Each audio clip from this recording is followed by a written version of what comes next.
Good morning বন্ধু, দেখতেই পাচ্ছেন আজ সকালেই উঠেই দেখছি বড় বড় একটা সাইপিনাস মাছ পুকুরের ধারে চলে এসেছিলো।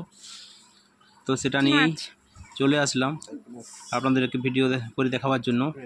তো খুব বড় একটা বিগ সাইজের সাইপিনাস, পেটটা খুবই মোটা হয়ে আছে।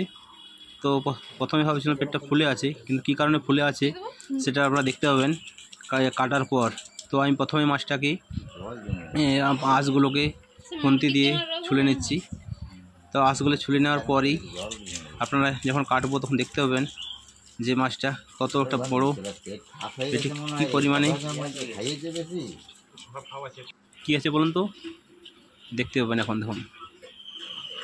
দেখুন কাটছি, কাটার পরে আপনারা দেখতে পাবেন কী আছে মাছটা। পুরো ডিমে ভরা, পুরো মাছটা হচ্ছে ডিমে ভরা আছে।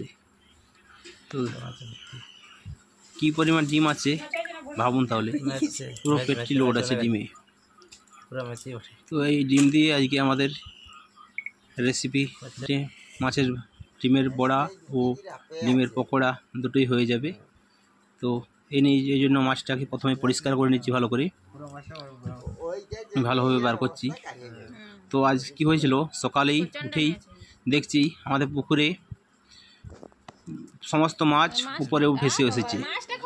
তো এটা হয়েছে তার কারণ হচ্ছে, এটা কাল থেকেই আমাদের যে রোদ না দেওয়ার কারণে জলে অক্সিজেনের লেভেল কমে গেছে।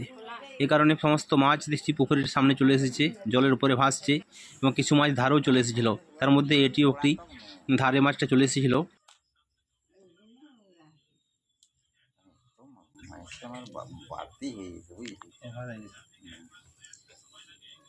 এটাকে আর ছাড়িয়ে এটাকে নিয়ে চলে এসেছি, এটাকে বাড়িতে রান্না করে খাওয়ার জন্য।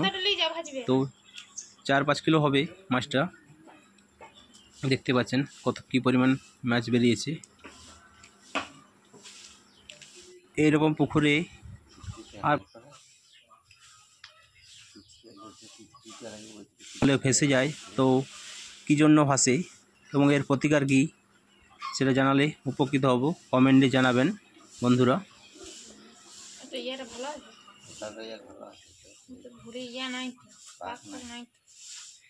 মাছটা একবার খোকলা আটা, এই মাছটা কিছু নাই না, এটা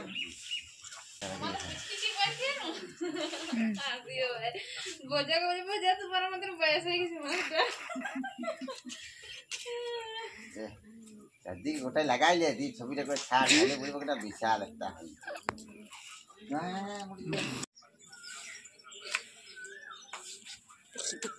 মাছ